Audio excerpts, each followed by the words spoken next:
Hello students, welcome to Nimbus learning powered by engineers academy. जैसा कि आपको पता है, हम डिफरेंट एग्जाम की डिटेल और उनका पोस्टमार्टम लेके आते हैं। आज ही उस कंटिन्यूशन, उस सीरीज के नेक्स्ट वीडियो जिसमें आज हम कवर करेंगे आरएसीबी, राजस्थान स्टेट इलेक्ट्रिसिटी बोर्ड, जिसमें कि आरएसीबी में आप देख पा रहे हैं आरएसीबी जेई राजस्थान में होने वाले इलेक्ट्रिसिटी बोर्ड के लिए एग्जाम में जितना भी एग्जाम पैटर्न होता है, प्रीवियस जो एग्जाम हुए उनका syllabus, cut off, exam pattern, methodology and कैसे पढ़ें और क्या पढ़ें, उन सब का एक अनदेखा विश्लेषण, जिसमें कि 2001 से 2010 से लेकर 2021 तक के जितने भी एग्जाम हुए उन सब का हम एनालिसिस करेंगे और ये जानेंगे कि जो 2023 में नई एक्सपेक्टेड वैकेंसी है उसके लिए हम कैसे प्रिपरेशन करें। तो आज के इस वीडियो में हम चलते हैं इस तरफ, थोड़ा हम जान लेते हैं पहले आरएसीबी के बारे में। What is RACB exam? RACB है क्या? Government of Rajasthan on 19 July 2000 issued a gazetted notification unbounding Rajasthan State Electricity Board RACB into 5 different companies। 2000 में 5 कंपनियों में बांट दिया गया। कौन कौन सी? राजस्थान राज्य विद्युत उत्पादन निगम limited RVUN, RVPN, JVVNL, AVVNL और JDVVNL। जयपुर, अजमेर और जोधपुर विद्युत वितरण निगम लिमिटेड, राजस्थान राज्य विद्युत वितरण निगम लिमिटेड और राजस्थान राज्य विद्युत उत्पादन लिमिटेड। इस तरीके से पूरा राजस्थान का इलेक्ट्रिसिटी बोर्ड आरएसीबी 5 कंपनियों में बटा हुआ है। इन 5 कंपनियों में जब रिक्रूटमेंट होते हैं तो रिक्रूटमेंट मेजरली इलेक्ट्रिकल ब्रांच के लिए होते हैं, कुछ रिक्रूटमेंट सिविल और मैकेनिकल के लिए भी पोस्ट आती रहती हैं। फर्स्ट नंबर पर मैक्सिमम जो पोस्ट आती हैं वो इलेक्ट्रिकल इंजीनियरिंग की, सेकंड नंबर पर जो वैकेंसी आती है वो मैकेनिकल इंजीनियरिंग की और थर्ड नंबर पर जो वैकेंसी आती है वो आती है सिविल इंजीनियरिंग की। तो आज हमें जानना है उनका सिलेबस, उनकी कट ऑफ और उनका पैटर्न क्या रहता है। यदि आप यहाँ पर देखेंगे RACB JE syllabus for the electrical engineering student, ये सिलेबस वैसे 2010 से 2021 में 5-6 बार एग्जाम हुआ है। सिलेबस थोड़ा बहुत बदलता रहता है, लेकिन आज जो हम सिलेबस डिस्कस कर रहे हैं ये इस बेसिस पर डिस्कस कर रहे हैं कि पिछले 2 एग्जाम में क्या सिलेबस रहा है। यदि आप उसमें इलेक्ट्रिकल ब्रांच के टेक्निकल सिलेबस की बात करेंगे तो टेक्निकल में ये सिलेबस, ये सब्जेक्ट लगभग जो 10 सब्जेक्ट यहाँ लिखे हुए हैं, electronics devices and analog electronics, utilisation of electrical energy, power electronics and devices, electromagnetic theory, network circuit, control, machine, digital power system, electrical instrumentation, signal system. Electrical engineering में ये majorly 10 subject पूछे जाते हैं। किसी सब्जेक्ट का weightage ज़्यादा होता है, किसी का कम होता है। यदि मैं मेजर सब्जेक्ट की बात करूं जिनसे कि टेक्निकल का 70 से 75% सिलेबस कवर होता है, तो वो इलेक्ट्रिकल इंजीनियरिंग के 5 सब्जेक्ट हैं: power system, machine, measurement, network और बेसिक इलेक्ट्रॉनिक्स। रिमेनिंग सब्जेक्ट से आपका रिमेनिंग 25 से 30% सिलेबस कवर होता है। यही यदि मैं नॉन टेक्निकल सिलेबस की बात करूं जो साथ में लिखा हुआ है, जिसमें कि रीजनिंग एंड मेंटल एबिलिटी के क्वेश्चन आते हैं, 12th तक की मैथ्स के कुछ क्वेश्चन पूछे जाते हैं, जीके एंड एवरीडे साइंस के कुछ क्वेश्चन आते हैं, GK related to world, India and everyday science के क्वेश्चन आते हैं, जनरल हिंदी और जनरल इंग्लिश। इस तरीके से पार्ट बी में नॉन टेक्निकल क्वेश्चन पूछे जाते हैं। पार्ट बी मैकेनिकल के लिए भी कॉमन होता है, लेकिन मैकेनिकल इंजीनियरिंग में पार्ट ए में सिलेबस चेंज हो जाता है, वो मैकेनिकल की कोर इंजीनियरिंग से रिलेटेड आ जाता है। जैसा आप यहाँ देख रहे हैं आरएसीबी जेई का सिलेबस मैकेनिकल इंजीनियरिंग के लिए, तो यदि आप टेक्निकल पार्ट देखेंगे तो fluid mechanics and hydraulic machines, heat transfer, thermodynamics, strength of material, machine design, theory of machine, material science, production, industrial, IC engine, power plant, RAC and engineering mechanics. लेकिन non technical मैंने आपको बताया था वही syllabus रहता है जो syllabus part B है, जो इलेक्ट्रिकल का भी है या फिर जो मैकेनिकल का भी है या फिर जो सिविल में भी आता है, वही सिलेबस रहता है। अब बात आती है कि ये जो सिलेबस आप पढ़ेंगे, जो वैकेंसी आएगी उसके लिए आपको तैयारी कैसे करनी है।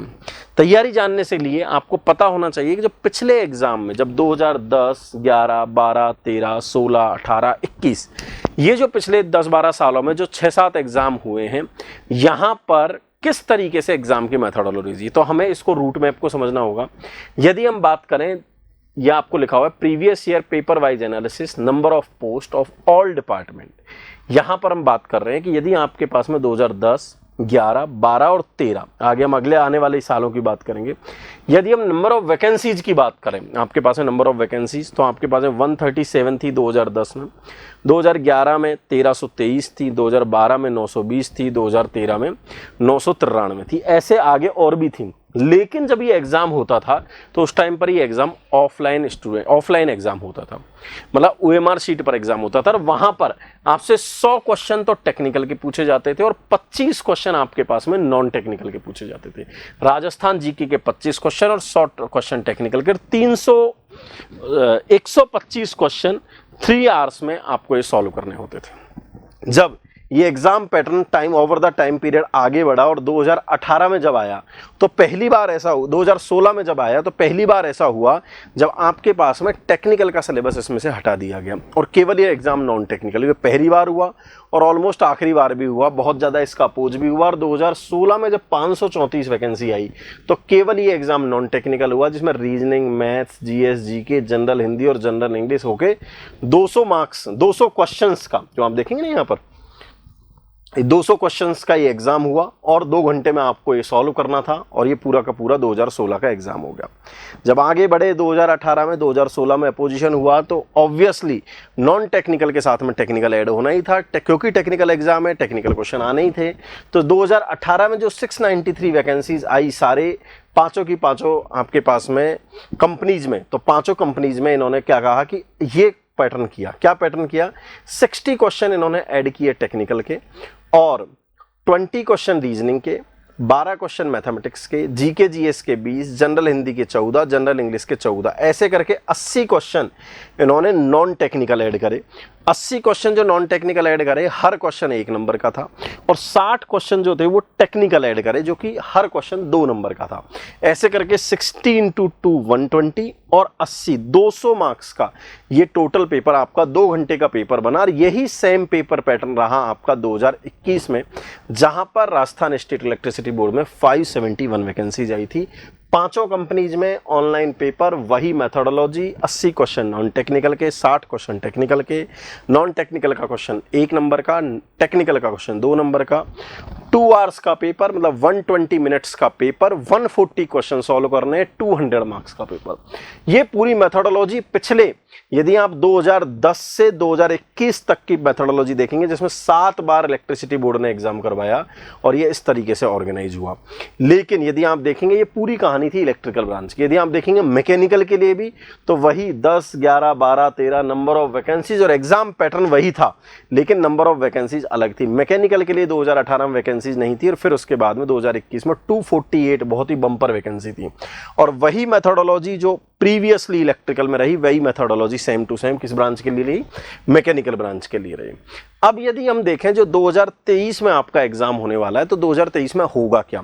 2023 में वही होगा जो पिछले एग्जाम में हुआ है, 2021 में हुआ है या फिर 2018 में हुआ है, कि आपके पास में 60 क्वेश्चन जो आने वाले हैं, 60 क्वेश्चन जो आपके पास में आने वाले हैं वो आएंगे टेक्निकल, 120 मार्क्स के होंगे, 80 क्वेश्चन जिसमें 8 क्वेश्चन रीजनिंग के, 8 मैथमेटिक्स के, GK GS related 36 + 12 question, Hindi के 8, इंग्लिश के 8, ऐसे करके टोटल आपके पास में 80 क्वेश्चंस आएंगे नॉन टेक्निकल के, 60 क्वेश्चन आएंगे टेक्निकल के। हाँ, जितने भी टेक्निकल के क्वेश्चन होंगे वो 2 मार्क्स के क्वेश्चन होंगे, टेक्निकल का क्वेश्चन 1 मार्क का होगा। ऐसे 2 आवर्स में 140 क्वेश्चन 200 मार्क्स के आपको सॉल्व करने हैं। And if you are giving the wrong answer, negative marking will be 1/3 marks. Objective type paper, गलत आंसर देने पर आपकी 1/3 नेगेटिव मार्किंग हुई। इस तरीके से RSCB 2023 का पेपर पैटर्न होने वाला है। अब यहां पर आपको ये बात पता होनी चाहिए कि RSCB में एलिजिबिलिटी जितने भी बच्चे हैं, क्योंकि ये बहुत बड़ा क्वेश्चन है और बहुत सारे बच्चे इसमें कन्फ्यूज रहते हैं कि बहुत सारे स्टेट ऐसे हैं जहां पर JEE के लिए डिप्लोमा के स्टूडेंट को भी परमिशन दी जाती है और डिप्लोमा के स्टूडेंट के लिए वो एग्ज़ाम बना हुआ है, लेकिन राजस्थान में RSCB JEE के लिए या फिर AE के एग्जाम के लिए भी वैकेंसी आती है। वो सारे के सारे स्टूडेंट, बीटेक के स्टूडेंट इस एग्जाम के लिए एलिजिबल होते हैं। अब हमें समझना होगा कि सर, यदि हमें 200 मार्क्स के पेपर को सॉल्व करना है 120 मिनट में, 140 क्वेश्चन सॉल्व करने हैं, तो हमें मार्क्स कितने लेके आने हैं? तो ये है पिछले साल का पूरा एनालिसिस, जो different cut off, different zone for same post 2018। जो कि आपके पास में ये डिफरेंट डिफरेंट जोन है। यदि अब इस कट ऑफ में बहुत सारे स्टूडेंट अलग अलग कैटेगरी में लाई कर रहे हैं, आप अपनी कैटेगरी के हिसाब से देख सकते हैं, लेकिन यदि मैं इसका कंक्लूजन देखूं तो आपको पता चलेगा अनरिजर्व्ड कैटेगरी के लिए AVVNL की कट ऑफ हाईएस्ट है 131। इसका मतलब है आपको अपना टारगेट 140 मार्क्स से ज्यादा का रखना है। यदि हम बात करें same cut off all zone for same post 2021 के लिए, तो आपके पास में यहाँ पर आफ्टर डीवी और बिफोर डीवी, क्योंकि आप बिफोर डीवी जब वो कॉल करते हैं तो अराउंड डबल बच्चों को कॉल करते हैं, तो 137 ओपन कैटेगरी के लिए यह हाईएस्ट कट ऑफ है। तो हमें यदि एग्जाम क्लियर करना है तो 200 में से 140 नंबर का एग्जाम, 140 मार्क्स हमारे होनी चाहिए, तभी जाके आपकी प्रोबेबिलिटी मैक्सिमम होगी कि आप एग्जाम को क्लियर कर सकें। अब बात आती है कि एक्सपेक्टेड नेक्स्ट वैकेंसीज 2023 में जो आने वाली है, जिसके लिए कि आपको 140 नंबर चाहिए, उसकी तैयारी कैसे करें, जो कि आपके सामने RSCB JEE के सिस्टमेटिक प्रिपरेशन कैसे करें। इसके लिए नेक्स्ट वीडियो में मैं आपको बताऊंगा कि नोटिफिकेशन से लेकर एग्जाम में कितना टाइम मिलने वाला है और कब से प्रिपरेशन स्टार्ट करें, ताकि आपको मैक्सिमम बेनिफिट मिल सके और मैक्सिमम आपकी प्रोबेबिलिटी हो कि आपका उस एग्जाम में सिलेक्शन हो जाए। Engineers academy and Nimbus learning ने नए बैचेज स्टार्ट कर दिए हैं। नए बैचेज नए सेशन के लिए स्टार्ट हो चुके हैं, जिसमें कि आप यदि RSCB JEE की प्रिपरेशन करना चाह रहे हैं, JEE या AE के एग्जाम के लिए, तो हमारा ऑफलाइन बैच जयपुर सेंटर पर गोपालपुरा सांगी कैंपस पर स्टार्ट हो गया है और ऑनलाइन बैचेज भी लाइव फ्रॉम क्लासरूम चल रहे हैं। ये बैचेज ऑलरेडी स्टार्ट हो गए हैं। यदि आप उससे रिलेटेड कोई इन्फॉर्मेशन लेना चाहते हैं तो आप हमारे हेल्पलाइन नंबर ऑफलाइन के लिए 9887582200 पर, और ऑनलाइन बैच को ज्वाइन करने के लिए गूगल प्ले स्टोर से निम्बस लर्निंग का ऐप डाउनलोड करें, या फिर आप हमारे हेल्पलाइन नंबर 7374000888 या 7374000999 पर बात कर सकते हैं। मिलते हैं नेक्स्ट वीडियो में, जिसमें हम चर्चा करेंगे कि हम तैयारी कैसे करें ताकि हमारे एग्जाम में सिलेक्शन की मैक्सिमम प्रोबेबिलिटी हो, कैसे हम शॉर्ट टेन्योर में 200 में से 140 मार्क्स लाएं ताकि मैक्सिमम स्टूडेंट का उस एग्जाम में, मैक्सिमम सिंसियर स्टूडेंट का उस एग्जाम में सिलेक्शन हो सके। नेक्स्ट वीडियो में डिस्कस करेंगे strategy to crack the RSCB JEE, और यदि आप ऑफलाइन या ऑनलाइन बैच ज्वाइन करना चाहते हैं तो आप ज्वाइन कर सकते हैं, जैसा मैंने आपको बताया। Wish you all the best wishes from the entire team of engineers academy and Nimbus learning. See you in next video for the preparation strategy of RSCB JEE। Thank you. If you really like the video, please hit the like button, share the video, subscribe to our YouTube channel and press the bell icon for the latest updates. Thank you.